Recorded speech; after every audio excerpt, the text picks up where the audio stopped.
Sandali lang anak. Bakit napapansin ko yata madalas na kayong parot parito sa mundo ng mga tao. Huwag mong sabihin na isang mortal na rin ang nagustuhan mo. Tanong isang beses ng ama nilang si Haring Argos. Hindi naman po ama, lagi ko lang namimiss ang triplets. Siyempre mas marami silang nandun kaysa sa atin dito. Paliwanag nila Tika. Sos, parang hindi ka panipaniwala eh. Sabat ni Naida. Isa ka pa eh, dapat nga dinipensahan mo ko dahil magkapatid tayo. Nako, wala namang masama kung umiibig ka anak. Anong magagawa natin? Sadyang kaibig-ibig talaga ang mga mortal dahil sa taglay nilang kabutihan. Wika ni Argos. Ganon. Kung ganon, si Inang Rena ay hindi mabuti ang puso? Tanong ni Naida. Natatawa ito kaya halatang nagbibiro lang ito. Itong ugali yata ng mga tao ang naka-impluensya sa kanilang mga engkanto. Naida, marinig ka ng Rena. Alam niyo kung gaano kabuti ng inyong inang engkantada. Saad ni Argos. Alam namin yun ama, pero biro lang naman. Kaya sige na, hayaan mo na sila Tika. Minsan lang naman umibig itong kapatid ko. At kung sa mortal talaga ang puso niya, ay hayaan na lang natin. Ngumiti sa Latika at nahuli agad yun ng ama. Ayun, sabi na eh. O siya, alis na. Taboy ng ama. Kaya nagmadali itong umalis. Ang hindi nito alam ay sa araw ding iyon ay may nakaambang panganib sa kaharian. Si Naida lang ang nasa pinakamataas na palapag ng palasyo. Nang marinig niya ang mga yabag ng mga kabayong papalapit, sobrang dami. Hindi mabilang. Dinig niya iyon kahit milya pa ang layo. Dahil iyon ang isa sa mga natatangi niyang kapangyarihan. Ang pandinig niya at pandama, maging ang kanyang pangamoy at pananaw, ay kayang mag-imbulog ng milyong beses kaysa sa karaniwan. Kaya malayo pa lang ang nakaambang panganib, ay ramdam na niya iyon. Bagay na namana niya sa kanyang abuela na matagal nang humimlay. Buhay ang molekula ng ugat ng mga ito dahil isa silang immortal. At kaya nitong bumalik sa pagkabuhay kung kailan ito gusto. Kahit pa ilang siglo ang aabuti ng paghimlay nito. Kaya nga minsan ay kausap niya ito sa utak. Gamit ang kanyang kapangyarihan sa pag-imbulog o zoom ng kanyang lente ng mata, ay natatanaw niya ang mga kalabang tikbalang na nagbabadyang umatake. Napakarami ng mga ito. Mukhang napaghandaan ng pangkat na iyon ang balak na pagsalakay. Hindi kayo magtatagumpay sa pagsalakay ng aming kaharian. Anya. Tinawag niya ang kanyang ina at ama gamit ang isipan. Pinaghahandaan niya ang mga ito sa pagsalakay ng mga tikbalang. Mabilis na naihanay ang kanilang napakarami ding mga pangkat ng kabalyero ng kaharian. Pinangungunahan iyon ng binatang si Matias, anak ng dating pinuno ng kabalyero ng kaharian ni Argos. Isa itong magiting, tapat, at mapagkakatiwalaang pinuno ng kabalyero. Higit sa lahat, ito ang kauna-unahang pinuno na sa murang edad ay marami nang napatunayan. Ama, mabuti pang dalhin mo na muna ang Inang Rena sa mundo ng mga tao. Pumasok na kayo sa lagusan habang malayo pa ang mga kalaban. Kami ni Kabalyerong Matias ang bahala sa mga kalaban. Utos ni Naida sa kanyang ama. Sigurado ka ba anak? Tanong ni Argos. Oo ama, huwag na kayong mag-isip pa. Napakarami nila. Kaya gusto ko makasiguro na ligtas kayo ni ina. Ako ang bahala dito. At sinisiguro ko na kaya kong protektahan ang aking sarili. Wika ni Naida. Dahil doon ay nagmadaling umalis si Argos patungo sa kinaroroonan ng kanyang asawa. Agad silang tumawid sa portal patungo sa mansyon ni Sapiro. Ama, ina, mala namang nakatawid kayo dito ng sabay. Padalas naman ay ayaw sumama ng inang Reyna sa mundo ng mga mortal. Puna ni Asol. Saan ba ang iyong kuya sa pero mo? Tanong agad ni Argos. Nasa kanilang law firm, ama. Kahit pinamunuan na iyon ni Marie, ay ayaw pa rin nilang magpahinga ni Criselda. Gusto pa rin tumulong. Bakit ba, ama? Asol, may maitutulong ba kayo sa bunsong kapatid niyong si Naida? Bakit, ama? Sinalakay ng mga grupo ng tikbalang ang ating kaharian ngayon.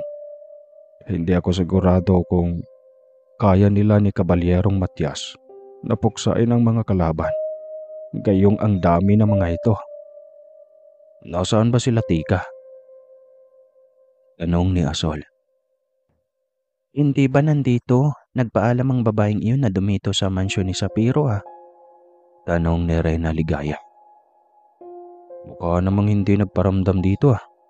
Alanganing sagot ni Asol. Ngunit nagmadali itong tumawag sa kapatid. Ipinaalam agad ni Asol kay Sapiro ang mga nangyayari sa kaharian.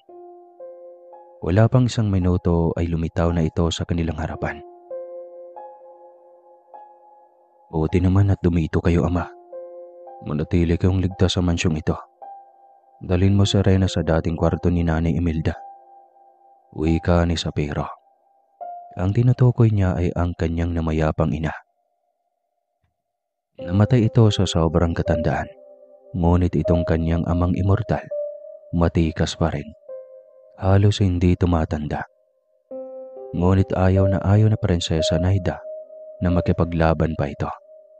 Kaya nagsanay ng gusto ang prinsesang bunso sa pakikipagdigma upang pamprotektahan ang mga magulang. Kaya hindi na sila magtataka na magkapatid kung balang araw ay sa bunso mapapa sa kamay ang kaharian. Agad na nagpasya si Asol at Sapiro na tawirin ang portal patungo sa kanilang kaharian. Samantalang kanina pa sila Tika nakatayo sa harap ng bakuran ng bahay nila Luis. Lagi siyang nadadaanan ni Aling Dolores at tuwing napapadaan ito sa kanya ay para itong pusa na hinahanap kung saan ang pinagmula ng amoy. Minsan ay napapahalik ito sa kanyang dibdib kaya napahagik-gik na lamang siya ng tawa. Ngunit hindi pa rin siya nito makikita. Pwera na lang kung may third eye ito. Lagi lamang itong nagtataka tuwing maaamoy nito ang pabango niya na siyang mahirap hanapin dahil isa iyong uri ng katas ng bulaklak ng mga engkantada. Hindi iyon mahahanap sa mundo ng mga tao. Habang nagwawalis ito ng bahay, ay panay pa rin ang pag-amoy-amoy nito hanggang sa makarating na si P.O. Eric galing sa trabaho. Inay, mag-alas 6 na ng hapon, nagwawalis ka pa rin. Akala ko ba may pamahiin ka? Tanong ni Eric kay Aling Dolores. Paano?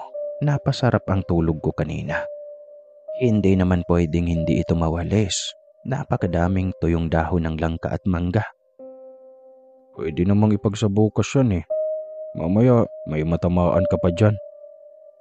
Wika ng lalaki. Mukha ngang may kakaiba, anak. Ilang araw ko na itong naramdaman. May ibang amoy ng pabango na nalalanghap ko dito sa ating bakuran. Kakaibang bango, parang halimuyak ng bulaklak. Naamoy mo rin pala yun, Nay. Sa kwarto ko nga madalas yun eh. Nako, mukhang kailangan na nating tumawag ng albularyo kung ganoon. Ipapatingin kita, Luis. Baka may kung anong elemento ng umaaligid sa'yo. Si Nonay naman no, ayos lang yan. May kilala naman akong pamilya ng engkanto. Mababait sila. Anong mababait? Nakakatakot ang mga nilalang na iyon. Pamimilit ni Aling Dolores. Naisipan nila Tika na umalis na muna sa lugar. Bakit kasi sa lahat ng mga ninais ng kanyang inang Reyna na makatuluyan niyang mga prinsipe ng mga kabeserang kaharian, ay kahit isa sa mga iyon ay wala siyang natipuhan. Kung sino pa ang mortal na pinagtawanan siya ng una at hindi nirespeto, ay siya pang lalaking gugustuhin niyang maging kasama habang buhay. Tiyak na puro panlalait ang aabutin niya sa binata.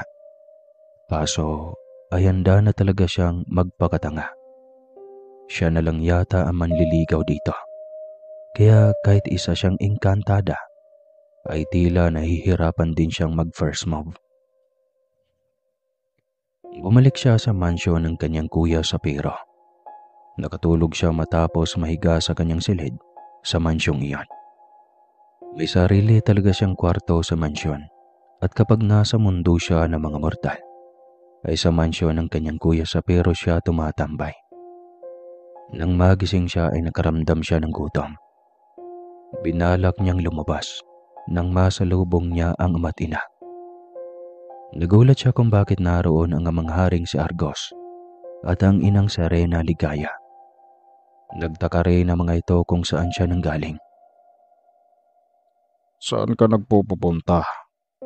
At hindi ka naman daw nandito, sabi ng Kuya Asol mo. Tanong ni Haring Argos. Ay, namamasya lang naman ako, ama. Lagi rin silang abala sa kanilang mga trabaho kaya malamang ay hindi nila ako napansin. Paliwanag niya. Mukhang napaniwala naman niya ang mga ito. Pagbaba niya ng kwarto ay nasa lubong niya ang isa sa mga pamangkin niyang triplets na si Mare. Kasama si Diyos na asawa nito. Karga ni Diyos ang panganay nilang anak na lalaki. Ito si Zephyr, na noon ay 5 buwan gulang pa lamang. Saan ba kayo galing? Tanong ni Argos sa apong si Mare. Abuelo Argos, mabuti naman at napadalaw kayo dito. Galing kami ng bansang Japan, abuelo. Dinaos namin ang unang anibersaryo ng aming kasal. Kwento ni Mare. Halika apo, ilapit mo sa akin ang aking apo sa tuhod. Kagwapong bata naman ito. Natutuwang sambit ni Argos. Abuelo, siya si Zephyr ang aming anak. Pakilala ni Mare sa anak. Si Maria at Doc William din ba ay madalas na wala sa mansyong ito? Ay opo, abuelo. Sabay kasi kaming nagpatayo ng sarili naming mansyon eh. Siyempre, hindi maiwasang lumaki ang sarili naming pamilya.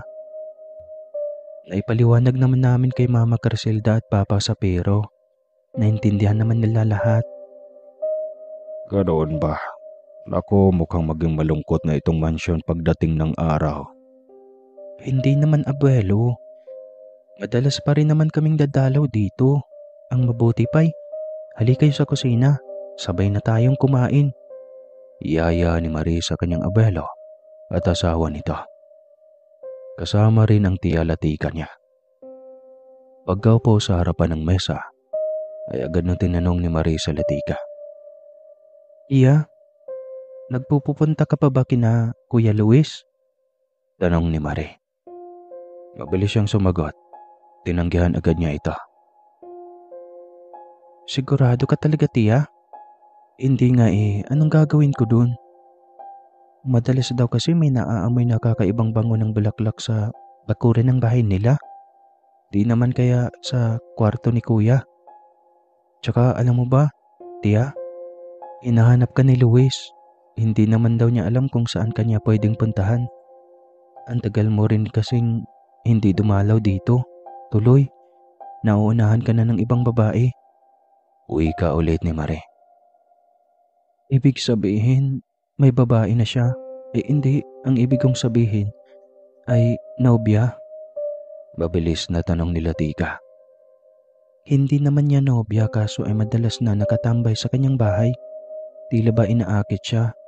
At kung makasuot ng damit, kulang na lang ay maghubad. Biglang uminit ang kanyang ulo sa narinig. O ano, sasabihin ko na ba na nandito ka? Nang makapunta na dito si Kuya Eric. Nang makita niyang nakatingin sa kanya si Haring Argos at Rena Ligaya, ay mabilis siyang tumanggi. Nahihiya siyang malaman ng kanyang ama at ina na ito talaga ang dahilan ng kanyang paglisan sa kanilang mundo. Sigurado ka tiya ha? Ayaw mo na talagang makita si Kuya Luis? Hindi na nga. Ang kulit mo, Mari. Nayayamot na sagot niya. Napatawa na lamang ang ginang. O nga pala, nasaan si na ama? Tanong ni Mari bigla. Nandoon sa mundo ng mga engkanto. Tinutulungan si Naida sa pakikipaglaban. Sagot ni Argos. Bakit ama? Anong nangyari? Gulat bigla na tanong ni Latika. Sinalakay ng mga tikbalang ang kaharian. Matagal ng panahon simula noong maikulong ko sa kailaliman ng daigdig ang kanilang hari. Marahil ay nagising na ito sa mahabang pagkatulog at nakawala sa kadiliman at kailaliman ng daigdig. At ngayon, muli na namang sinubok maangkin ang kaharian.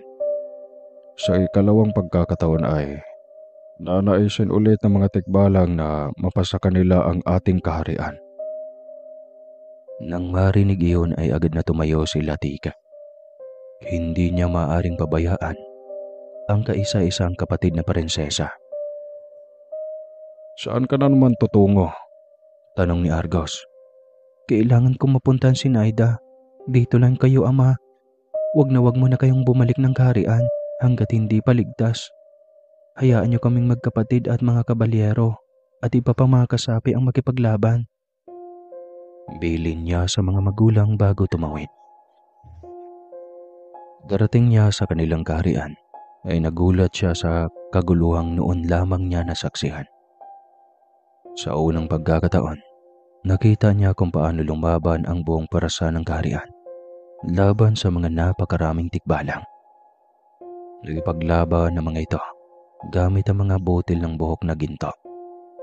Bawat butil ng buhok ay kayang maging pana na may lason sa dulo. Iyon ang panlaban ng mga tikbalang sa kanilang mga kabalyero at mandirigma. Mula sa papawirin ay makikita si Naida. Suot ang puting bestida na may kapang pilak. Sakay ito sa alaga nitong dragon na sa pagkatagal na panahon itong hinasa sa paglipad ng paglaberinto nang sa ganon ay mahihirapan sa pagtira ang kalaban. Ganoon din sa paraan ng pagbuga nito ng apoy na magiging asintado sa maraming kalaban. Ngayon ay napakagaling na nito sa pagbuga ng apoy at pagkikipagpatentero sa umuulang mga pana. Gamit din ni Naida ang kanyang kapangyarihan sa pagkikipagdigma. Kahit napakarami ng kalaban ay tila kay dali naman ng mga itong nangalahati. Napalabi rin siya dahil ibig sabihin lang doon ay may karagdagang mga sakop pagdating ng panahon. Hindi rin siya nag-alinlangan na sumugod sa mga ito gamit ang kanyang kapangyarihan galing sa kalikasan. Ang elemento ng hangin at tubig habang patuloy sa pagbuga ng apoy. Ang alagang dragon ni Naida ay patuloy rin sa pagkikipagpana ang dalaga. Ang kapa nitong pilak ay may malaking supot na lagayan ng pana at walang humpay ang paghugot nito ng pana. Ang kuya asol at sapiro nila ang nangunguna sa pakikipag-espadahan kasama ng mga mandirigma. Mahabang labanan, halos hindi maubos-ubos ang mga kalaban. Ngunit nananaig pa rin ang pagkakaisa ng buong kaharian. Tuloy ang laban hanggang sa nagkaharap ang hari ng mga tikbalang at si Prinsesa Naida. Di hamak na mas dehado ang hari ng mga tikbalang sa alagang dragon pa lang ni Naida. Kaya napasuko ito at nangakong maging kaalyansa na ng kaharian laban sa iba pang kabeserang naghahangad na masakop ang kaharian ng kanilang ama. Ganoon kahirap ang mundo ng mga engkanto. Hindi mo alam kung ano ang susunod mong kalaban. Araw-araw may digmaan dahil maraming kaharian ang hindi makontento sa kung ano lang ang nasasakupan. Gusto ng mga ito na palawakin at palakihin ang kanilang lugar. Kaya dapat araw-araw ay may nagmamatsyag, may nagbabantay, may umiikot sa buong labas ng kaharian at may espiya sa ibang kaharian. Nang sa ganon ay malalaman ang kilos at balak ng mga kabisera. Nung masigurong maayos na ay tsaka lang sila lumapit sa isa't isa na magkapatid. Kasama ang general o pinuno ng mga kabalyero, si General Matias. Ang binatang general na laging nakatitig kay Naida. Kaya tiyak na may gusto ito sa kanyang bunsong kapatid. Hindi nga lang niya matukso-tukso si Naida dahil napakaseryosong babae nito at pikunin. Isa pa ay ang alam niya ay may namamagitan sa kanilang bunso at sa mortal na bodyguard ng kanyang pamangkin na si Manuel. Wala na nga lang siyang balita sa mga ito. Hindi naman sila madalas mag-usap ni Naida dahil may sarili lagi itong mundo. Gustong nakakulong lang sa kwarto o di naman kaya ay nakikipaglaro sa alaga nitong dragon. Kaya wala siyang masyadong alam tungkol sa love life nito. Matapos maihatid ni Naida ang alagang dragon sa kasa nito, ay bumalik din agad ito. Nagyakapan silang apat na magkapatid sa tagumpay ng laban. Sisiw naman pala lahat, nakangising wika niya. Galing din itong si General Matias, puna ni Sapero. Napayuko lang si Matias. Sabay lagay ng kanang kamay nito sa dibdib at yumuko bilang tanda ng paggalang sa kanilang magkakapatid na prinsipe at prinsesa ng kaharian. Salamat sa tulong ninyo, Kuya Asol at Kuya Sapero. Salamat na din sa pagdating mo, Ate Latika. Wika ni Naida. Sos, kahit hindi na pala kami dumating ang galing niyong makipaglaban ni Matias. Alam mo Naida, hindi na ako magtataka kung balang araw ay ikaw ang magiging bagong reyna ng kaharian. Ikaw ang karapat-dapat na tagapagmana. Bukod sa ikaw ang bunso, nasa iyo ang lahat ng katangian ng magiging reyna. Ikaw na ang bahalang mamili kung sino ang gusto mong maging hari. Kung si Manuel, magaling din sa labanan iyon. At si Matias, mas lalong magaling din. Litanya ni Latika. Ate naman, reklamo ni Naida. Pinamulahan ito ng muka, sabay sulyap kay Matias. Nahalata naman agad nilang tatlo na may parang ibang pagtingin ang namamagitan kay Matias at sa bunso nilang si Naida. Kitang-kita sa mata ni Matias ang selos nang banggitin niya ang pangalan ni Manuel sa kanilang pag-uusap. Maya-maya lang ay kanya-kanyang nagpaalam sina Asol at Sapiro. Maiwan ko na kayo. Kailangan ako ng asawa ko ngayon. Kabuwanan na kasi niya. Dapat nga hindi ako umaalis sa tabi niya. Paalam ni Asol. Naku kuya, hindi mo na sana iniwan si Ate Arlene. Kayang-kaya lang naman namin ito. Sisiw lang yung mga tikbalang na yan Wika ni Naida. Iba din ang tiwala at lakas ng loob nitong si Bunso. Natuto ang wika ni Sapiro. Hindi naman sa ganun kuya. Totoo naman diba? Mas nakakatakot sa lahat kalaban ang mga grupo ng mga higanting Cyclops. Pero kahit ang mga iyon ay hindi namin susukuan. Walang pwedeng manakop sa kaharian. Ilang siglo ng pagmamay-ari ng ating angkan. Litanya pa rin ni Naida. Tama yan, Bunso. Salamat sa paninindigan at pagiging matapang mo. Huwag kang mag-alala. Babawi kami sa iyo pagdating ng panahon. Sa ngayon, kailangan mo na naming iwanan ka sa kahariang ito. Ikaw na muna ang bahala dito, Naida ha. Paalam ni Asol. Sumunod na rin si Sapiro. Ikaw na muna ang bahala dito, Naida. Aalis na rin ako. Paalam niya ni Latika. Ang totoo ay walang direksyon ang patutunguhan niya sa mundo ng mga tao. Sana nga lang ay naging lalaki na lang siya upang mas madaling maglabas ng nararamdaman. Naging stalker lang tuloy siya sa lalaking naging laman ng kanyang puso. Paano kasi? Napakatorpe nitong si Eric. Parang hindi pulis. Minsan na lang silang nagkausap ng matagal sa mansyon. Puro naman sila kwentuhan.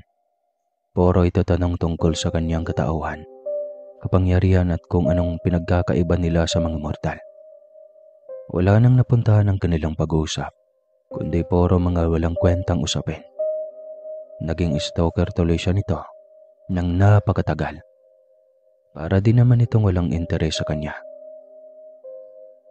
Samantalang laking tuwa ni Eric nang makabisita si Diyos at Mare. Dala ng mga ito ang nag-iisang anak na 5 buwan pa lamang. Maging ang ina niyang si Aling Dolores ay sobrang tuwang kinarga nito ang apong si Seper. Buti naman at naisipan niyang dumalaw. Mukhang wala talaga kayong oras sa akin eh. Ang lungkot nitong bahay. Pinagawa niyo ako ng malaking bahay. Halos mag-isa lang din naman ako lagi. Itong si Eric, halos gabi na kung makauwi. Ay so si nanay, natural lang yan, may trabaho kami. May pamilya si Diyos na dapat atupagin. Dapat sanayin mo na ang iyong sarili. Wika ni Eric. Nako Eric, pahiwatig ba yan na mag-aasawa ka rin? Abay kapag ganyan, dapat dito na lang kayo sa bahay. Nag-iisang anak na nga lang kita eh. Wala pa akong nobya, Nay. Ano ka ba? Hindi na ba sa'yo nagpaparamdam si Tia Latika, Kuya Eric? Tanong ni Mare. Hindi eh. Mahirap din siyang abutin. Saang mundo ko naman siya hahagilapin? Saan ako dadaan? Ang hirap. Sino yan anak? Tanong ni Aling Dolores. Nagkatinginan silang tatlo at pagkatapos ay biglang dinepensahan ni Diyos ang pangalan ni Latika. Wala yan tiya, isang magandang dilag galing sa ibang bansa. Kaso ay bumalik na siya sa kanyang lugar. Mabilis na sagot ni Josh. Walang alam si Aling Dolores tungkol sa angka ni Mare. At wala silang balak na ipagdapat dito ang katauhan ng angkan. Alam nyo, minsan may napakabangong halimuyak ng bulaklak sa bakuran ng bahay.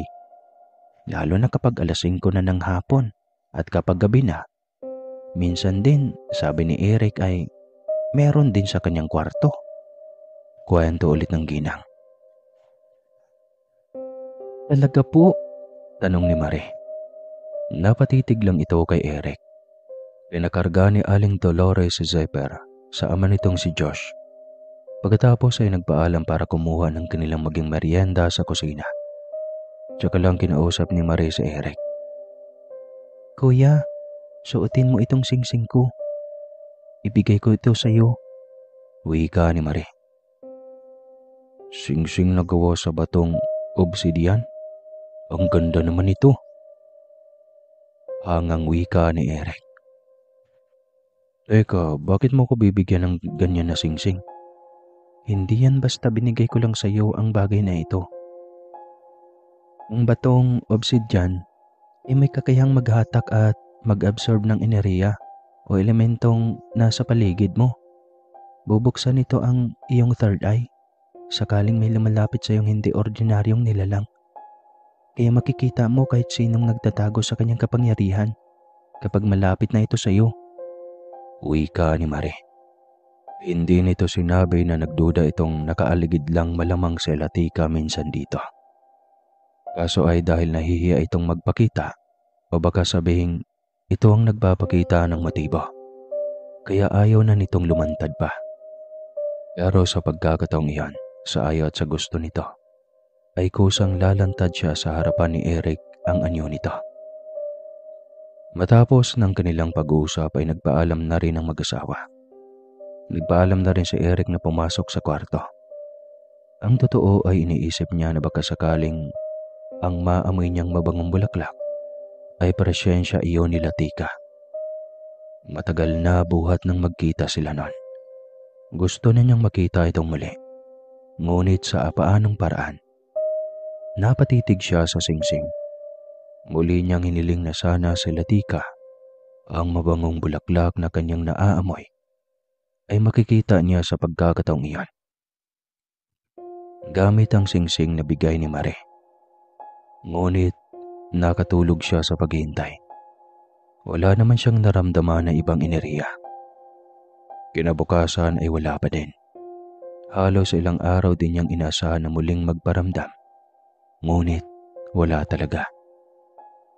Muntik na siyang sumuko hanggang sa nang gabing iyon ay naamoy niyang muli ang napakabangong halimuyak ng tila isang bulaklak na ilang-ilang. Pagkatapos siyang titigan ng singsing, ay inikot niya ang kanyang paningin. Ganoon na lang ang kanyang paggugulat at maging si Latika ay namilog ang mga mata sa gulat. Nandito ka nga. Ikaw ang mabangong bulaklak na naamoy ko. Nakikita mo ako, Eric? Oo, nakikita kita. Sa wakas, nakita kitang muli. Gusto sanang lumayo ni Latika.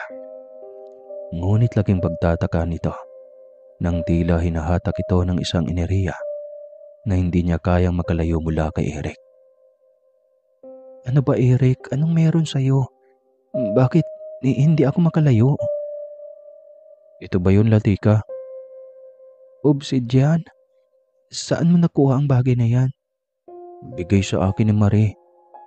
Pahamak naman ang pamangkin kong iyon. Bulong ni Latika. Kaya ka laging narito dahil namimiss mo ako, no? Ang daya-daya mo. Malaya mo kung nakikita. Samantalang ako, namimiss kita lagi. Hindi ka naman nagpapakita sa akin. Ikaw lang ang nakakakita sa akin. Pinagsawaan mo akong titigan habang ako ay nangungulila sa'yo. Litan niya ni Eric. Akala mo naman totoo. Mukha namang hindi mo ako na-miss eh. Paano mo nasabi? Para namang baliwala ako sa'yo, hindi ba? Hindi ka nga gumawa ng paraan para makita ako. Saan naman kita hanapin? Hindi ko naman pamilyar ang mundo mo. Siyempre natatakot din ako. Baka kung anong elemento pa ang makasalamuha ko. Wala naman akong panlaban sa mga kagaya mo eh. Paliwanag niya. Biglang may kumatok ng pinto. Sabay bukas niyan. Tinatawag mo ba ako, Eric? Tanong ni Aling Dolores. Nay, hindi kita tinawag. Tsaka, bakit bigla ka nalang pumapasok na walang paalam, Nay? Naririnig kitang nagsasalita nung dumaan ako sa kwarto mo. Hindi rin naman nakasara ito eh. Nakaawang lang. Kaya pumasok na lang ako. Si nanay talaga oh. Ako ba naman ang sisihin mo? Malay ko bang may iba kang kausap? Pero teka, kung hindi ako, sino palang kausap mo? Kunot noong tanong ni Aling Dolores. Biglang kinabahan si Latika. Buti na lang at mukhang hindi naman siya nakikita ni Aling Dolores. Nay, iwanan mo na lang muna ako dito. Gusto ko nang magpahinga. Pakiusap ni Eric. Agad na lumabas ang Ale. Kaya mabilis na isinara at kinandado ni Eric ang pintuan. Napabuga ito ng hangin.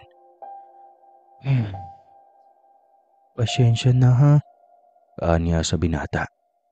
Nilingon siya nito at napangiti ng matamis. Ano ka ba? Masayang masaya ako na muli ay makasama kita, makausap ng matagal. At sa pagkakataong ito, hindi na ako papayag na hindi ko maipagtapat sa iyo ang aking nararamdaman. Anong ibig mong sabihin? Tanong ng dalaga. Hindi na ako bumabata pa, Latika. Gusto ko nang magsettle at hindi ko nakita ang sarili ko na kasama ang iba, kundi ikaw. Ikaw lang ang gusto kong makasama. Ikaw lang ang gusto kong maging ina ng aking mga anak. Napakawerdo pero akala ko hindi ako tutupad kay Diyos. Pinagtawanan ko pa siya noon kasi umibig siya sa isang inkantao. Yun pala, ay mas malala pa nga sa akin kasi umibig ako talaga sa isang pure na engkantada at walang paliwanag kung bakit. Hindi ko alam kung bakit kita minahal. Basta, ikaw lagi ang umuukupa ng aking isipan. Promise pa, ikaw lang. Tahimik na kinikilig si Latika nang marinig yun mula kay Eric. Parang gusto na niya itong yakapin ngunit kailangan niyang magpigil. Baka sabihin ng binata na sobrang bilis niyang mauto, kaya naging neutral lang ang kanyang reaksyon. Ipapasyal kita sa labas, halika, iyaya sa kanya ni Eric. Hinawakan siya nito sa kamay, sabay akay palabas. Nakasunod lang siya sa lahat ng kilos nito. Isinakay siya nito sa auto at dinala sa isang lugar. Hindi iyon gaanong malayo, at dahil gabi na ay tahimik ang buong paligid. Resort ba ito? Pwede pa kaya tayong pumasok? Igabi na. Anya. 24 oras na bukas ang resort na ito. At ang kagandahan paggabi, kaunti lang ang narito. Madalas, lover na katulad natin. Kaya walang pakialamanan. Ganon kasi ang mga tao kapag may nakikitang magkasamang babae at lalaki. Tagos hanggang buto ang titig. Inggit na eh. Eric Luis, hindi ka ba nag-iisip? Paano hindi naman nila ako makikita? Reklamo nila Tika. Advantage sa akin. Walang masyadong marites. Natatawang wika ni Eric. Habang naglalakad siya patungo sa pool, ay pinagtitinginan siya ng mga taong nakakakita sa kanya. Napagkakamalan ata siyang baliw. Nagsasalitang mag-isa. Nahalata nila Tika na pinagtatawanan ng kanilang nakasalamuha ang binata, kaya nagalit siya. Napagtanto niyang totoo ang sinabi ni Eric. Napaka-alamero talaga ng mga tao sa kapwa. Tila ba hirap mag-focus sa sarili. Ayaw niyang tumigil kakatawa ha. Galit na bulong ng kanyang isipan. Iniligay niya ang kanyang kamay sa tubig ng pool.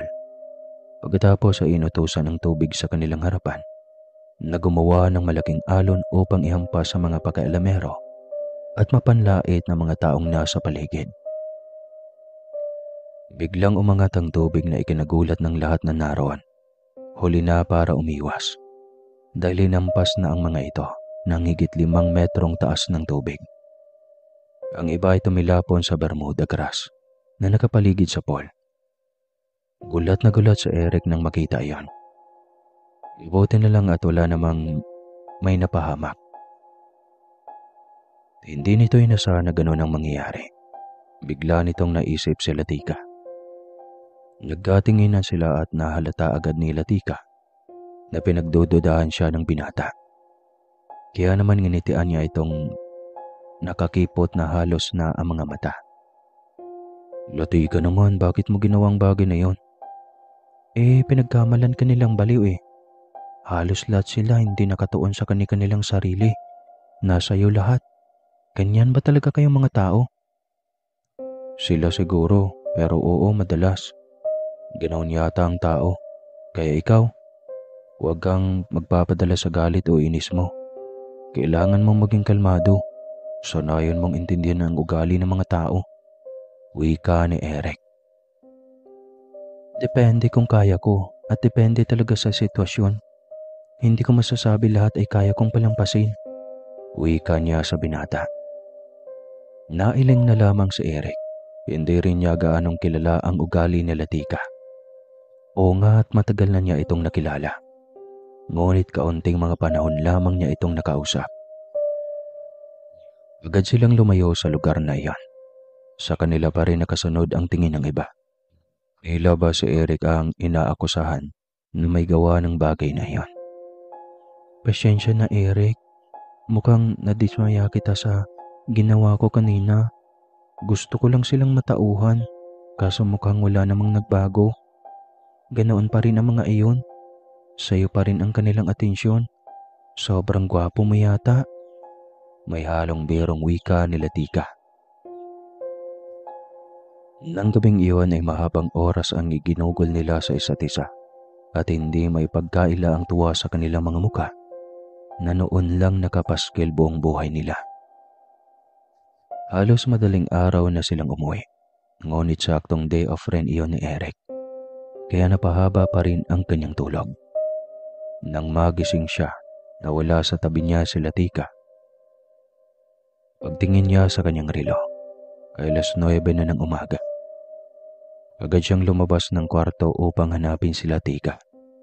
Ngunit laking gulat niya nang nakaupo si Latika sa sulong sofa. Gigil na nakatitig sa babaeng bangungot sa kanyang buhay. Scarlett, nandito ka na naman. Dismayado niyang sambit. Ano ba, Eric? Kung makapagsalita ka, idiring-diri ka sa akin ah. Ilang beses tayong Hindi nito natapos ang sasabihin nang biglang batuhin ni Eric ang bibig ng dalaga. Tumahimik ka, Scarlett. Kababae mong tao. Ikaw lang din naman ang may kagustuhan sa lahat. Hindi ako papatol sa iyo kung hindi mo ako nilasing. Tulang beses mo akong pinagsamantalahan. Galit na wika ni Eric. Talaga? Bakit gustong gusto mo? Tila nang uuyam ni Scarlett. Hindi iyon matiis na marinig na Latika. Inis na inis siya sa presensya ng babae. Sabi na nga ba niya at ito ang babae na sinasabi ni Diyos at Marie na laging nakatambay sa bahay ni Eric. Hindi niya hayaang madikit ito lagi kay Eric. May kalalagyan sa kanya ang babaeng ito. Biglang natahimik ang babae at ilang saglit pa ay para na itong sumasayaw sa kaliwat kanang kamot sa katawan. Anong nangyayari? Nagkaroon yata ako ng allergies. Bakit ang kati ng bukong katawan? Biglang napatingin si Eric sa kinaroroonan ni Latika. Masama ang titig nito kay Scarlett. Tiyak siyang nagsaselos ito. Latika, hindi mo dapat ginawa yun. Wika ni Eric. Ganoon? So, gustong gusto mo ang kalandian nito? Kaya naman pala gusto mo siyang laging nakatambay dito eh. Galit na wika ni Latika. Napabuntong hininga na lamang si Eric. Bakit nga ba hinahayaan na lamang niya itong labas-masok sa kanyang bahay? Muli niyang naalala ang pagbabanta nito. Ayaw mo kong papasukin, pes. Pupunta ako ngayon sa presinto. I-report kita ng panggagahasa. Sigaw nito mula sa labas ng gate. Mabilis niya itong nilapitan para kausapin ng mahinahon. Masyado na itong desperada sa kanya. Bakit nga ba niya ito binigyan ng pagkakataon na makalapit sa buhay niya? Pagsisisi lang tuloy ang kanyang napala. Ano bang ginagawa mo, Scarlett? Hindi kita mahal. Hindi kita ginahasa. Wala akong alam sa nangyari. Nilasing mo ako. Nilagyan mo ng gamot ang inumin at pinainom mo sa akin. Walang maniniwala sa iyo, Eric. Ako pa rin ang babae, kaya oras na magre-report ako sa pulis, ako pa rin ang paniniwalaan ng mga tao, ng media. Kaya kong ipatanggal yung lisensya mo bilang pulis. Pananakot panitonan. Tila naging hawak siya sa liig ng babaeng ito, simula ng araw na iyon. Galit na galit siya dito ngunit kahit anong mangyayari, hindi niya magagawang pag-isipan ito ng masama. Isa lamang itong babaeng mahina, marupok na nahumaling sa katulad niya. At hindi niya masisisi kung bakit naging baliw man ito sa kanya. Nasa kanya na lahat ng katangian, pisikal man o ugali. Ngunit hanggang kailan ito magiging baliw sa kanya? Nakapagdesisyon na siya. Liligawan na niya ng formal si Latika. At ito lang ang babaeng pangarap niyang maging kasama habang buhay. Kaya walang may makakapigil sa kanya sa pag-ibig niya sa dalaga. Masaktan man si Scarlett, ay bahala na. Kailangan na niya itong tapatin dahil ayaw niyang masaktan si Latika. Ayaw niya itong magselo sa ibang babae. Umalis ka na, Scarlett. Kung hindi ay, hindi lang yan ang abutin mo. Huwag ka nang babalik pa dito. Kung ayaw mong mas malala pa sa pangangati ang abutan mo. Eric, anong nangyayari? Bakit parang nagagalit ka yata? Biglang tanong ng papalapit na si Aling Dolores. Galing ito sa palengke at bit-bit pa nito ang basket na ginagamit sa paninindahan. Patakbo niya itong sinalubong at kinuha ang dalang basket. Nag-almusal ka na ba? Nakapagluto na naman ako dyan eh. Wika pa nito. Hindi pa, Punay. Hindi pa? Bakit naman? Anong oras na? Bakit mo nga pala sinisigawan si Scarlett? Tanong muli ni Aling Dolores. Hayaan mo na, Nay. Kailangan na niyang umuwi. Hindi pwedeng tambay siya ng tambay dito sa bahay. Napagkakamalan kaming magkarelasyon. Bakit? Hindi ba? Hindi po, Nay. Siya lang itong habol ng habol sa akin. Hindi totoo iyan, Ate Dolores. May nangyari sa amin maraming beses. Kailangan niyang managot. Galit na wika ni Scarlett. Tsaka lang napatitig sa Aling Dolores sa dalaga. At napansin nito ang balat ng dalaga na sobrang namumula na tila ba nadapuan ng higad. Anong nangyari sa balat mo? Gulat na tanong ni Aling Dolores.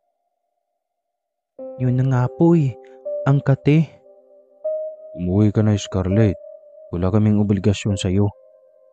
Galit na wika ni Eric. Hindi na nito napigil ang sarili. Hinatak nito si Scarlett palabas ng gate. Walang magawa si Aling Dolores kundi ang pagalitan ng anak. Nay, kapag hindi ko gagawin ang bagay na iyon, hindi rin lalabas ng bahay ang babaeng iyon. Nakakasawa na. Reklamo ni Eric. Nailing na lamang si Aling Dolores. Matapos nitong maisaayos sa pantry at ref ang mga pinamili, ay pumasok din agad ito ng kwarto. Naiwan si Eric sa kusina, kaya malaya itong nakipag-usap kay Latika. Nasaan ka ba? Kanina ka pa hindi nagsasalita. Wika ni Eric. Sinong gaganahang magsalita pagkatapos na mga nadiscover ko? Nagsiselos ka, no? Tudyo ni Eric. Ewan ko sa iyo. Nakasimangot na sagot ni Latika. Halika na, kumain na tayo. Huwag mo nang isipin pa si Scarlett. Wala siyang papal sa buhay ko at hindi siya magkakaroon ng puwang sa puso ko. Ikaw lang ang nag-iisang may-ari nito. Niloloko mo lang ako. Babaero ka talaga. Lalaki ka eh. Huwag mo nga ako. Alam kong hirap kang maniwala dahil sa nasaksihan mo. Pero bigyan mo ako ng pagkakataong mapatunayan sa iyo na totoo ang pag-ibig ko sa iyo. Sabi mo sige patunayan mo. Sagot ni Latika. Pagkatapos nilang kumain ay muli na naman silang lumabas. Day off ni Eric sa araw na iyon at gusto niyang magkaroon ng oras sa babaeng matagal niyang pinangarap na makapiling muli. Ngayong nabigyan sila ng pagkakataon, susulitin niya bawat oras na magkasama sila. Ngunit wala pang kalahating kilometro silang nakalabas ng village nang may mamataan siyang itim na kotse na tila ba sunod ng sunod sa kanila. Hindi niya pinapahalata kay Latika, ngunit hindi niya inasahan na pagliko nila ay may nag-aabang ding itim na van at sadya itong humarang. Paggalingon niya sa likod ay naroon din ang kotse na kanina pa nakasunod. Hindi maganda ito, wika ni Latika. O Latika, mukhang may masamang balak sa akin, wika ni Eric. Ilang saglit lang ang lumipas ay namataan niya ang paglabas ni General Antonio kasama ang ilang mga pulis. Nagtaka siya kung bakit parang ang sama ng tingin ng general sa kanya. Bumaba siya upang harapin ang mga ito. General, anong problema? Tanong ni Eric. Parang hindi mo alam ang problemang ginawa mo. Hindi ko kayo maintindihan. Wala pa akong ginawang anomalya at hindi ko pinabayaan ang trabaho ko. Kaya ka bida-bida. Natunto ng laboratorio ko ng droga dahil sa iyo. Sa'yo? Proud ka pa talaga na angkinin. Ikaw pa lang may-ari. Bakit ka pa nasa posisyon na yan? Nakakahiya ka, General. Ganon? Gigil na tanong ng General. Suminyas ito sa mga tauhan na mga naka-uniforme rin. Hindi natinag si Eric at matikas pa rin nakatayo sa harapan ng mga ito. Huwag kang mag-alala, Eric. Akong bahala sa kanila. Wika ni Latika na biglang nasa kanyang tagiliran na. Wala pa siyang reaksyon at hindi pa naiutos ng general ang gusto nitong ipagawa sa tauhan. Ngunit nagawa na ni Latika na paikot-ikutin ang mga ito sa ere. Pataas ng pataas, kaya nagsusumigaw ang mga ito sa takot. Maging ang sakay ng kotse sa likuran ay nagpaikot-ikot na rin. Itinigil lang ni Latika ang ginawa niyang ipo-ipo nang makitang wala na ang mga itong malay. Nagsilaglaga ng mga ito sa ibabaw ng kotse at sa ibabaw ng van. Napatulala na lamang si Eric sa mga ito. Wala pa siyang ginawang depensa sa sarili, ngunit wala na ang mga kalaban. Tulog mantika na ang mga ito sa ibabaw ng sasakyan ng mga ito. "Halika na Eric, hayaan mo na ang mga iyan," saad ni Latika. "Hindi ko pwedeng hayaan ito, Latika. Samahan mo ako sa palasyo. Kailangan kong mai-report sa presidente ang kalakaran ng droga na pinapumunuan ni General Antonio." Tumangol lamang si Latika. Dismayado dahil imbes na para sa kanilang sarili ang lakad dahil pahinga ng binata, sa trabaho pa rin ang bagsak. At kung wala siya sa pagkakataong iyan, tiyak na napahamak na kanina pa ang binata. "Pasensya na Latika, kailangan kong kumilos ng maaga. Hindi ko ito pwedeng ipagsawalang bahala. Kawawa ang mga inosenteng tao nito. Ang dami nang naapektuhan dahil sa pagkakalat ng lason sa utak ng mga inosenteng tao." "Tutulungan kita Eric, nasa likod mo lang ako." Napangiti si Eric nang marinig iyon. "Salamat nga pala ng marami. Tiyak akong kanina pa ako napahamak kung hindi dahil sa iyo. Aminado naman ako na kaya malakas ang loob ko dahil alam ko na nandyan ka." Wika ulit ni Eric. "Sabi ko na nga ba pero ayos lang. Masaya ako na natulungan kita." Nakangiting wika niya. Masaya naman talaga siya na nagkaroon ng pagkakataon na makagawa ng kabutihan. Kaya anumang laban ang kakaharapin ni Eric, sa pagkakataong iyan, ay nasa likod siya nito palagi.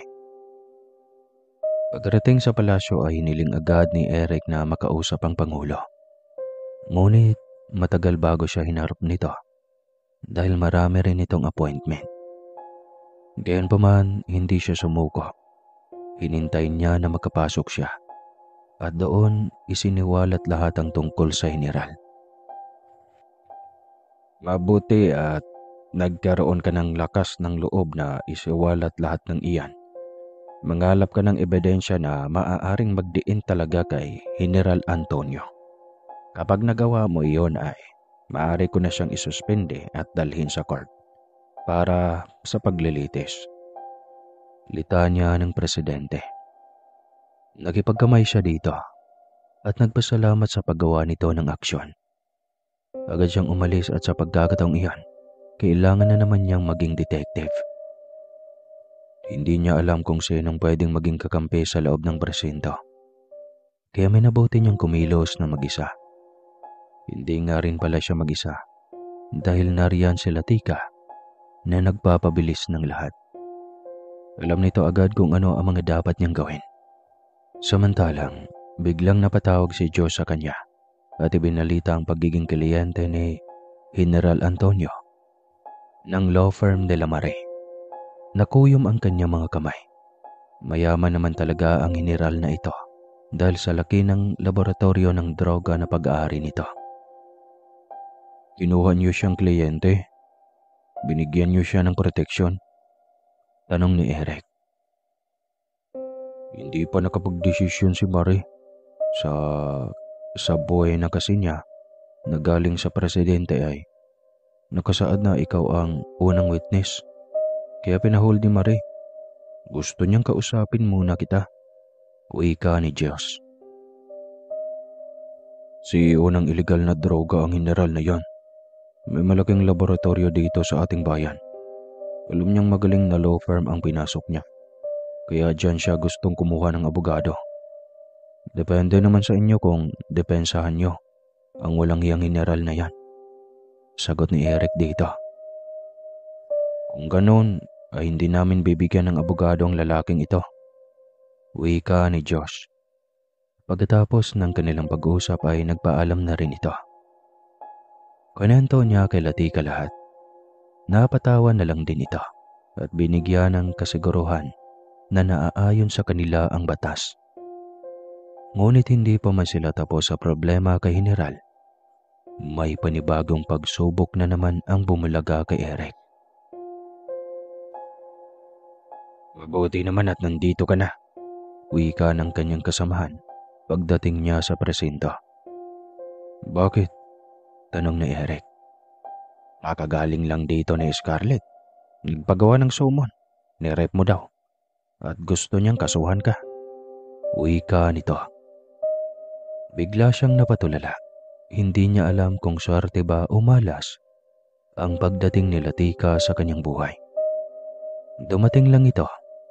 Naging sunod-sunod na ang dagok sa kanyang buhay. Ayos ka lang bro? Tanong ng kanyang kasama. Oo naman. Harapin ko lahat ng reklamo na ibabato sa akin. Anya. Nagpaalam mo na siya dito. Biglang bumigat ang kanyang katawan. Nawala na siya ng ganang magtrabaho kaya nagpaalam mo na siyang lumiban sa trabaho. Wala pa rin siyang imik. Kaya taramdam niyang nasa likod niya lagi sa Latika. Eric, ano ba? Kanina mo pa ako didma. May problema ka ba sa akin? Tanong ni Latika. Ano sa tingin mo, Latika? Wala nga ba? Kasi simula nung bumalik ka sa buhay ko, naging magulo lang lahat. Bakit ka pa nagpakitang muli? Kung kamalasan lang ang dala mo sa buhay ko. Ang sakit sa puso ni Latika nang marinig ang bagay na iyon. Naging masaya ang puso niya dahil nakita at nakasama niyang muli ang lalaking nagpatibok ng kanyang puso. Ngunit isang malas lang pala ang tingin nito sa kanya. Walang paalam na umalis siya. Masakit ang puso, katumbas iyon ng kabiguan sa pag-ibig. Kasalanan mo naman talaga, Latika. Para kang tangang babae. Imbis na ikaw ang ligawan, ikaw yata itong nanliligaw. Anya sa sarili. Nang makarating siya sa ilalim ng punong langka, sa harap ng bakuran nila Eric, ay agad siyang gumawa ng lagusan. Kailangan na niyang bumalik sa mundo nila. Wala na siyang puwang sa mundo ng mga tao. Malas ang tingin sa kanya at masakit iyon sa kanyang loob. Samantalang mas lalong naging magulo ang utak ni Eric. Sising-sisi siya sa ginawa niya sa dalaga. Kumuha siya ng alak at naglasing. Wala na siyang ibang solusyon kundi alak. Malalagay pa sa alanganin ang kanyang pagiging pulis dahil sa pagkaumaling ng isang babae sa kanya na kahit anong mangyari ay hindi niya kayang mahalin. Biglang dumating si Marie at Diyos nang hindi niya inasahan. Lasing na siya dahil marami-rami na rin ang kanyang nainom nang maabutan siya ng mga ito. Agad na kinuha sa kanya ng kanyang pinsan ang bote. Kuya Eric, ano ba? Lasing ka na? Saway ni Josh. Anong lasing? Hindi pa ako lasing. Anong hindi lasing? Hirap mo nang imulat yung mga mata mo.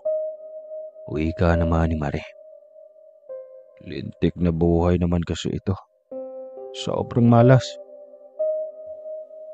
Walang malas na tao, Kuya Eric. Sadyang lahat tayo ay sinusubok ng tadhana. Hinuhubog ng pagkakataon. Kaya huwag kang pakalunod sa problema. Lilipas din yan, sabi ni Diwata. Anong lilipas din yan? Ang dami kong problema na kinakaharap. Alam namin, may isang babae na namang nagpunta sa aming law firm. Gustong kumuha ng abogado. Nirape mo daw. Kwento ni Marie.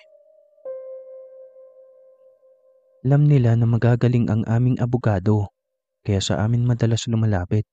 Ngunit hindi namin binigyan. Kapag aapila ka, ako mismo ang magiging abogada mo, Kuya Eric. Alam ko namang hindi mo magagawa yun eh. Ano man ang nasa likod ng agenda ng babaeng iyon, malalaman din natin. tinawagan ko na si Mary.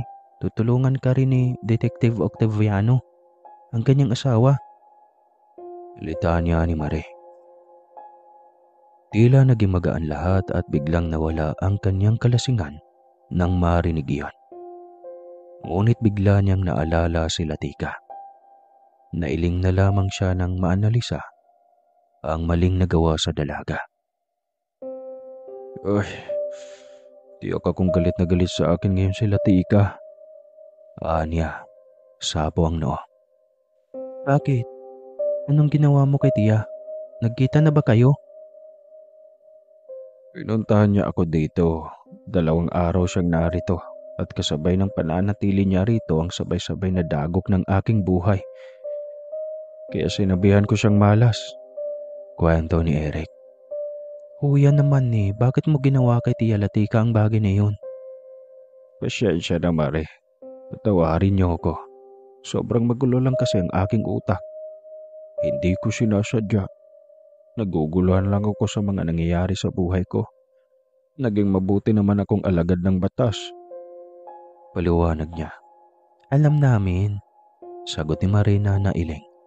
At parot parito na rin. Inaalala nito ang nararamdaman ng tiya. Ramdam nito na nasasaktan ng sobrang Latika nito. Ang mabuti pa, samahan mo muna si Kuya Eric mahal hanggang sa maging okay siya. Kailangan ko pang puntahan si Tia Latika. Paalam ni Marie. Sigurado ka ba mahal? Hindi mo kailangan ng kasama? Oo, kaya ko. Si Kuya Eric na muna ang samahan mo sa ngayon. Kailangan niya ng makakausap. Naroon naman si Mama Criselda para sa anak nating si Zephyr. Hindi niya pababayaan ang apo niya sa yaya nito. Wika ni Marie. Pumayag na rin si Josh dahil nakita rin nito ang pagiging miserable ng kanyang pinsan. Tia Naida, hinahanap ko po si Tia Latika. Kaaniya ng pagdating sa kaharian ay si Naida agad ang kanyang nakasalubong. Kasama nito ang pinuno ng mga kabalyero. Tila ba may mahalagang bagay na pinag-uusapan at napakaseryoso ng mukha ng mga ito. Nakabalik na ba siya dito? Hindi pa kami nagkita. Kakahuma lang ng digmaan at nag-usap kami ni Matias kung ano ang gagawin namin sa mga bihag. Litanya ni Naida. Sige Tia Naida, puntahan ko siya sa kanyang silid. Agad siyang naglakad sa kahabaan ng pasilyo. Ang tagal ng panahon, simula noong pumunta siya rito. Hindi niya inasahan na biglaan siyang mapadalaw sa kaharian. Kung hindi pa dahil sa ginawa ng kanyang Kuya Eric sa Tia Latika niya, ay hindi pa siya mapilitang makabisita. Buti na lang at humupa ng labanan ng mga ito laban sa mga tikbalang. Ang tagal niyang narating ang silid ni Latika. Sa laki ba naman ng bawat silid? At nasa pinakadulo sa itaas na palapag pa ang silid ng kanyang Tia Latika. Panay ang silip niya sa salamin na naaapakan at railings na hagdan. Hindi talaga matigil ang kanyang paghanga sa palasyo. Napakalinis at gawa lahat sa mamahaling mga bato at metal ang pundasyon ng palasyo. Kung pwede lang niyang dalhin ang mga ito sa mundo ng mga tao at itulong sa mga mahihirap. Ang kaso ay mas lalong magiging tamad ang mga tao kapag nasanay sa ayuda.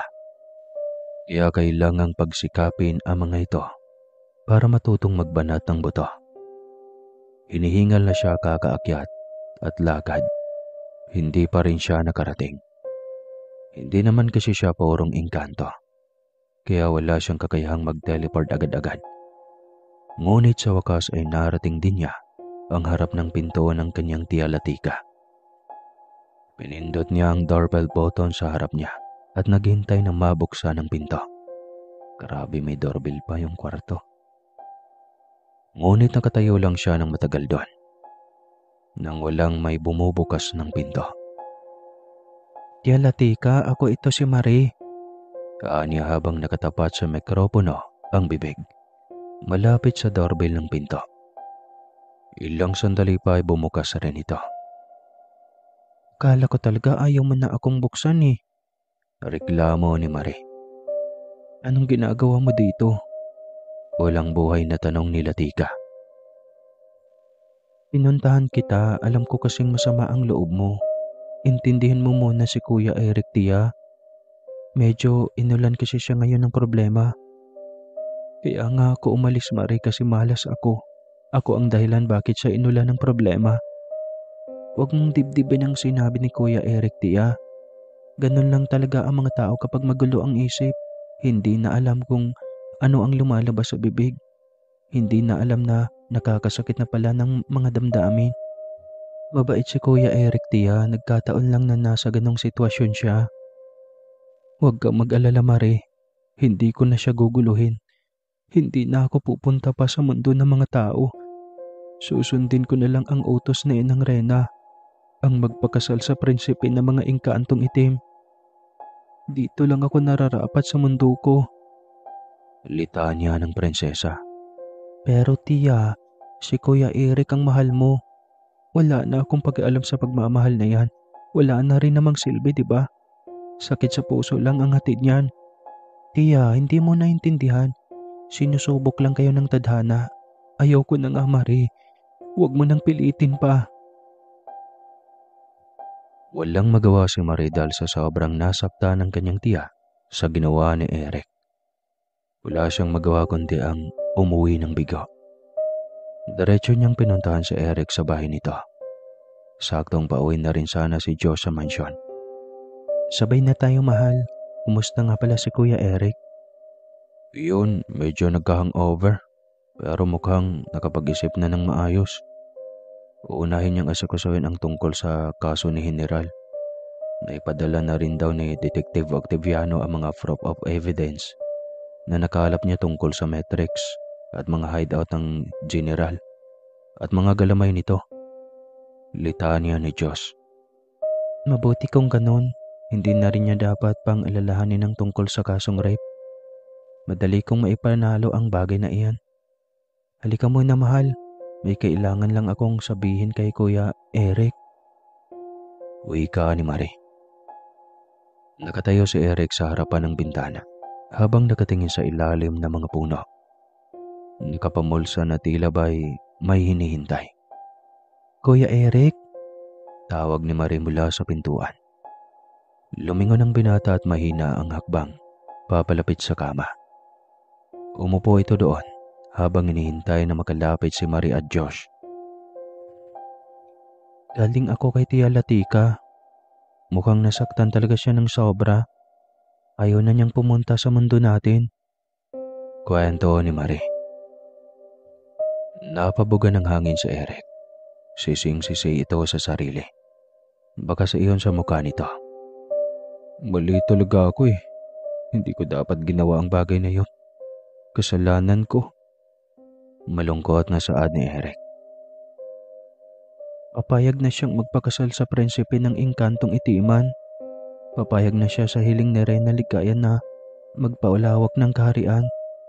Hindi na siya magpapapigil pa. Kwento pa ni Mari. Nang marinig iyon ni Eric, diretso siyang napatayo mula sa kanyang kinaupuan. Hindi ako papayag. Wala na, Kuya Eric. Marahil ngayon ay pinapatawag na nila ang prinsipe ng mga itiman. Pag doon pa naman, pag desisyong kasal, kasal na talaga agad.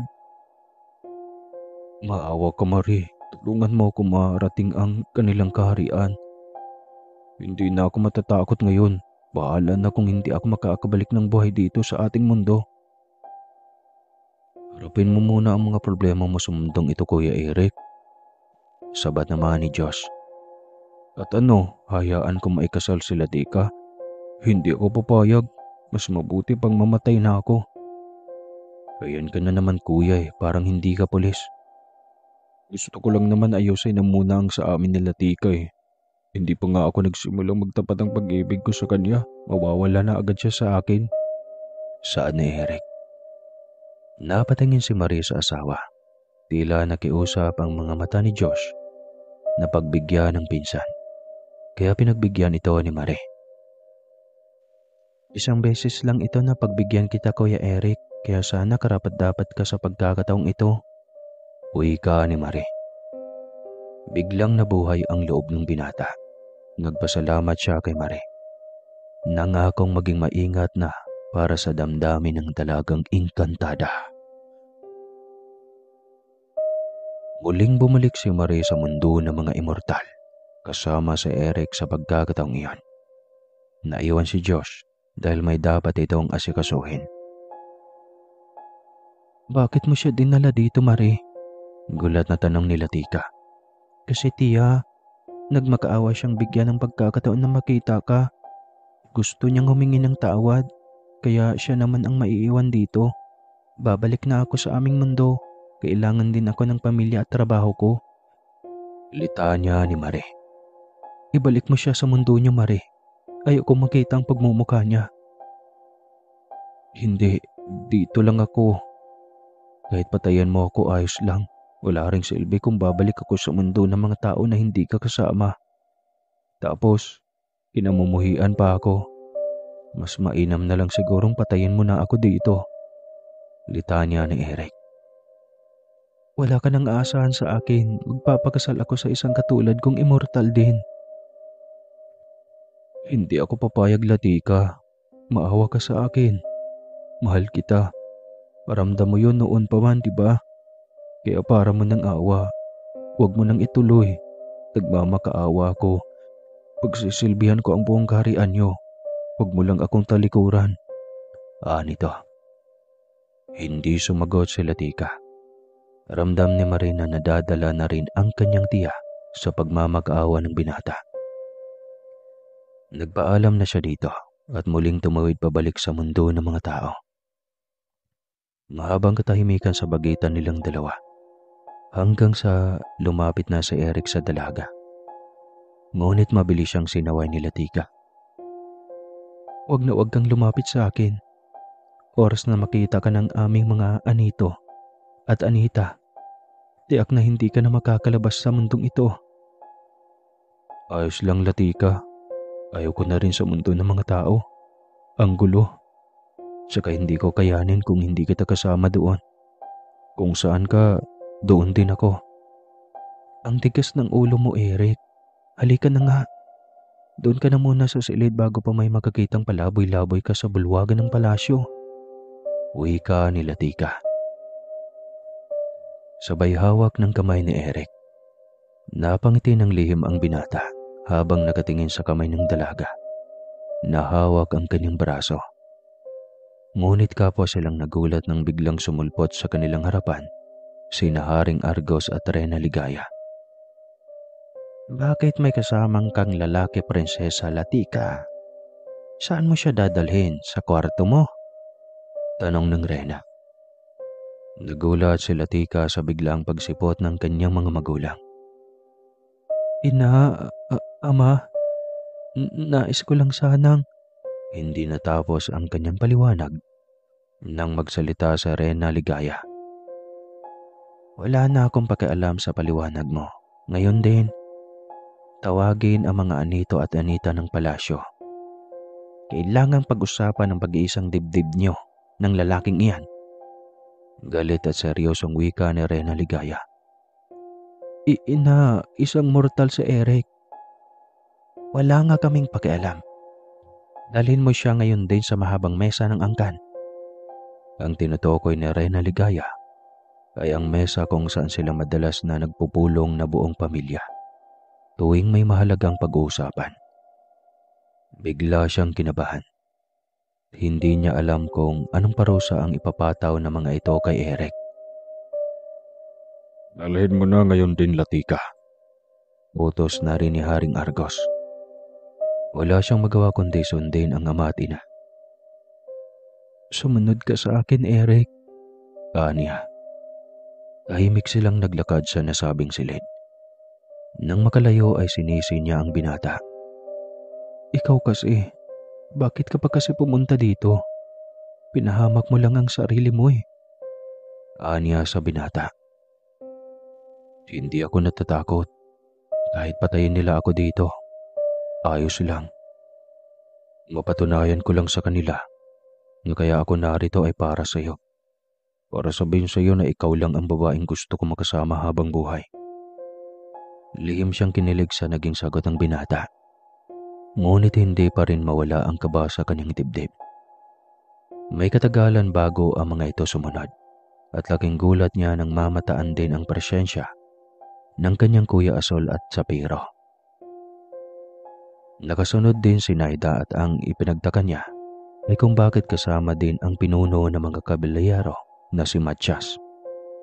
Gayong hindi naman ito kasapi ng pamilya. Hindi siya makapagtanong dahil masama ang titig sa kanya ni Asol. Bakit mo raw hila-hila ang lalaking iyan sa iyong silid? Nagsasama ka ng lalaki sa iyong silid gayong hindi kayo kasal. Alam mong hindi pwede sa ating tradisyon ang bagay na yan. Bilang mga immortal na babae, may digdinad kayong hinahawakan at inaalagaan. Bakit sa kwarto mo agad dinala yan? Bakit hindi sa silid ng mga panauhin sa ilalim? Meron naman hindi ba? Mahabang litanya ni Asol. Pahamak kasi itong si Marie, kuya. Bakit kasi dinala sa taas ang lalaking ito? Tanong ni Latika sa kanyang utak. Umupo na kayong lahat. Pag-uusapan natin ito ng masinsinan.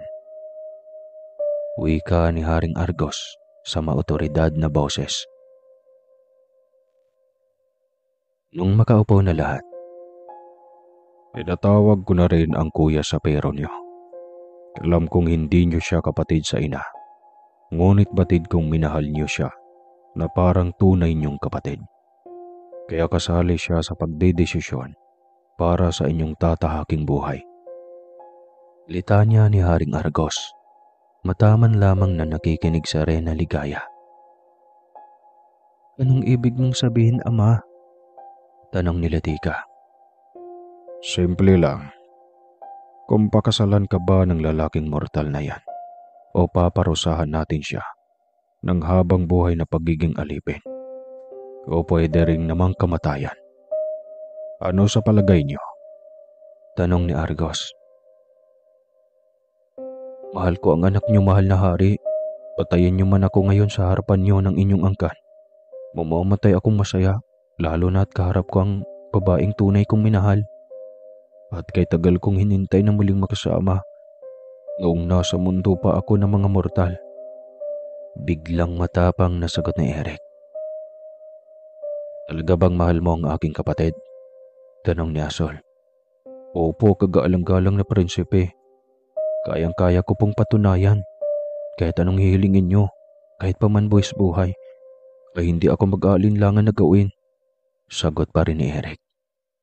Sandali, tumahimik kayo. May naisip ako. Wika ng Reyna na itinaas pa ang dalawang kamay. Ano yon, ina? Tanong ni Asol. Tinawag ni Reyna ang mga katulong. Sandosen ang katulong upang maghakot ng pagkain at inihain sa kanilang lahat. Ang daming pagkain naman ito, ina. Diretso kasal na sila Ate Latika? Tanong ni Naida. Hindi ako papayag na ganito kasimple ang kasal ng aking kapatid na prinsesa. Sabat bigla ni Sapiro. Hindi ito kasalan. Ikaw si Eric, hindi ba? Tanong ng Rena. Tumayo si Eric at yumuko bilang paggalang sa Rena. Ako nga po, kamahalan. Kung ganoon, patunayan mo ang pag-ibig mo sa aking anak sa simpleng paraan. Kahit ano po, mahal na Rena. Mabuti.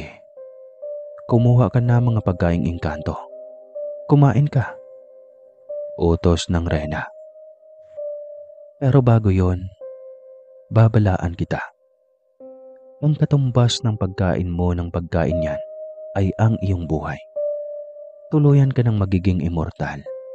Hindi ka na makakabalik sa mundo ng mga tao. Wika pa rin ng Rena. Wala po akong problema sa ganung bagay. Ayos lang sa akin, mahal na hari at mahal na Rena. Sagot ni Eric. Umupo na rin ito at nagsandok ng pagkain. Walang pag-alinlangan iyon. Isusubo na sana niya ang unang naisandok ng kutsara, ngunit bigla iyong pinigil na Latika. Latika, saway ng Rena. Hindi naman sa paraang ito lang mapatunayan ni Eric na mahal niya ako, ina. Anong hindi? Diyan natin malalaman kung kaya niyang isakripisyo ang kanyang buhay para sa pagmamahal niya sa'yo. Ayoko ng ganito, ama, ina, mga kapatid ko.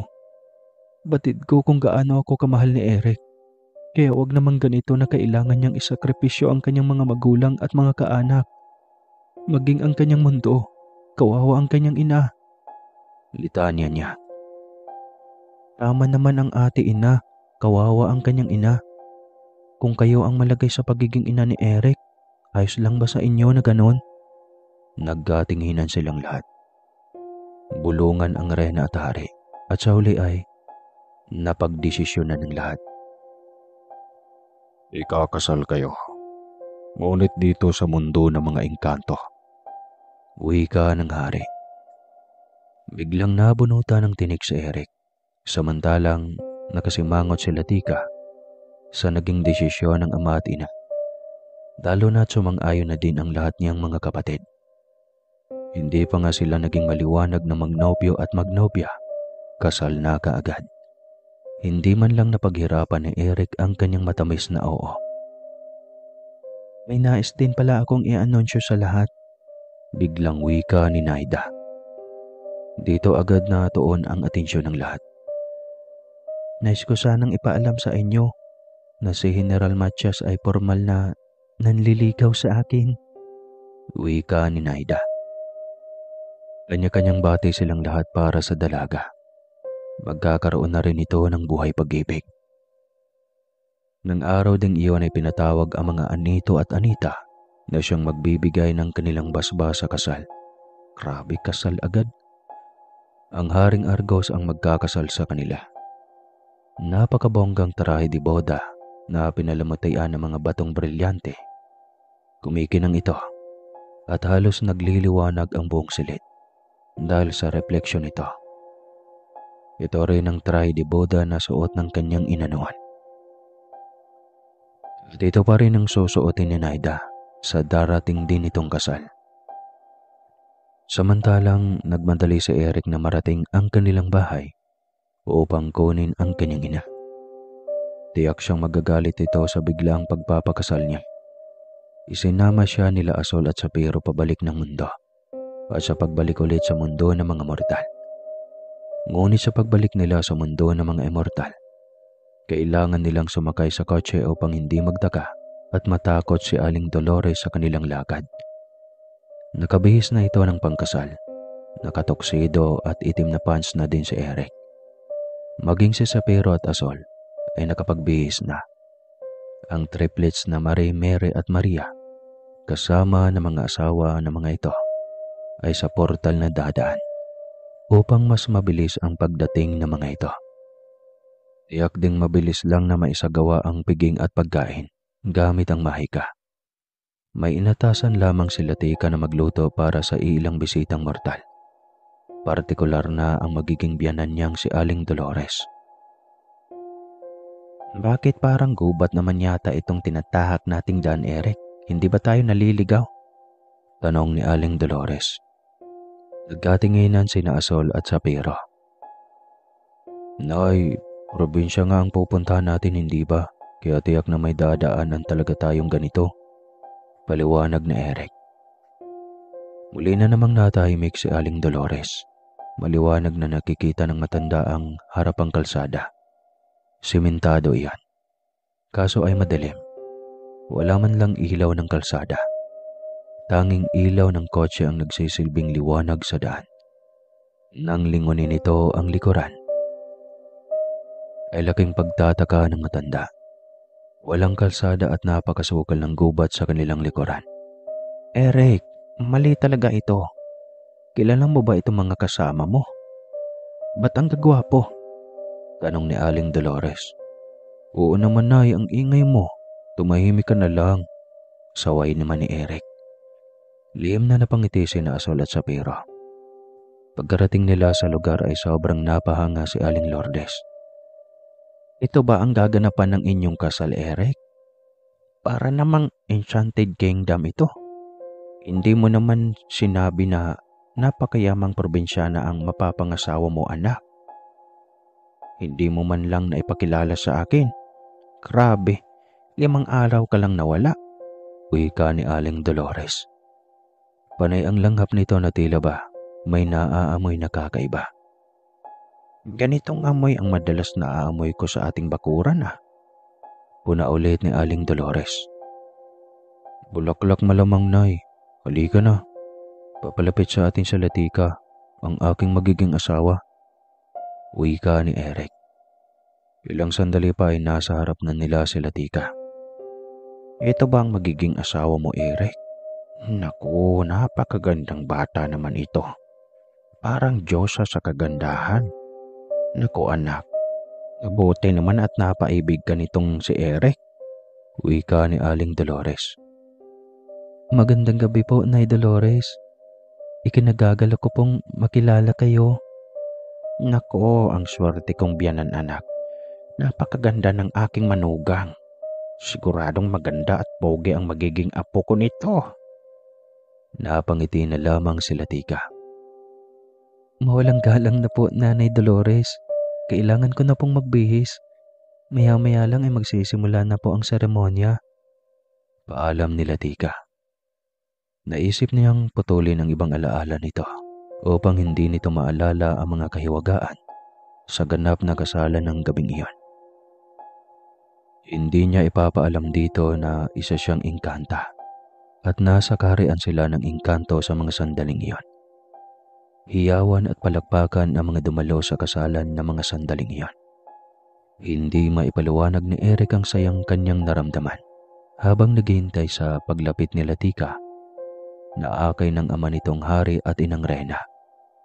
Halos kumikinang sa kagandahan ng prinsesa dahil sa suot na tarahing kumikinang at halos bumibisilak sa kabuuang vinyo ang mga diamanting palamuti ng tarahe. Maging ang suot nitong sapatos na gawa sa diamante ay kumikinang din. May taas itong 5 inches, kaya mas lalo pang nagmumukhang Diyosa ang magiging ginang ni Eric. Kakaibang kasalan. Napakaraming diwatang nagliparan. Suot din ang mga magagarang puting damit at sapatos. Hawak ang kanya-kanyang baton. Walang tigil ang paghagis ng mga ito ng liwanag. Milyo mga tutubi ang nakapaikot sa buong paligid ng piging. Ang mga tikbalang ay nakahanay sa kaliwang bahagi at sa pinakadulo ng resepsyon. Iba ang hanay ng bawat elementong dumalo. Walang pagsidlan ang kaligayahang nadama ng buong angkan. Lalo naman sa bagong kasal na si Latika at Eric. Pagkatapos ng kanilang kasal, ay pinag-usapan nila ang sistema ng kanilang pagsasama. Dahil mahal pa rin ni Latika ang kanilang kaharian, ay hindi niya ito basta iiwanan. Kaya parot parito siya sa mundo ng mga tao. Hindi rin pwedeng iwanan ni Eric ang kanyang serbisyo.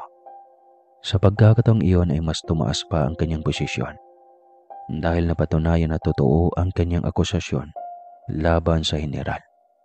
At sa kaso niya kay Scarlett, bigla yung inurong ng dalaga. Matapos kausapin ni Marie at binalaan na mapapahiya lamang ito sa gagawing pang-aakusa sa isang kasong gawa-gawa lamang. Makalipas din ang 3 buwan, ay masayang ibinalita ni Latika ang kanyang pagdadalang tao. Muli na namang madagdagan ang lahi ng mga engkantao. Mga nilalang na may magagandang layunin sa mundo ng mga mortal. Tunay ngang ang pag-ibig ay hindi sa haba at ikli ng pagsasama. Ang pag-ibig ay kung paano nyo hinubog, pinatibay, at pinanindigan pareho. Ganyan ang pag-ibig. Wakas! Isunod naman natin ang buhay pag-ibig ni Naida. Pero bago yon, sa palagay nyo, sino kayang makakatuluyan niya? Si Matias o si Manuel? Pero bago ko bibitaw ay may konting kanang announcement ba? Sa mga bago o matagal nang nakapakinig sa buhay nila sa Pero o Angkan o sa kwento nila mismo, may ginawa po akong playlist dyan ha, para sunod-sunod nyo na mapakinggan. Mababasa nyo dyan Argos ang Sapero playlist. Maraming salamat po at hanggang sa susunod na kwento. C-D-E-F-G S-I-J-K-A-O-N-P Q-I-S-T-U-B W-H-Y-N-C. Now I know my ABC. Next time won't you say that me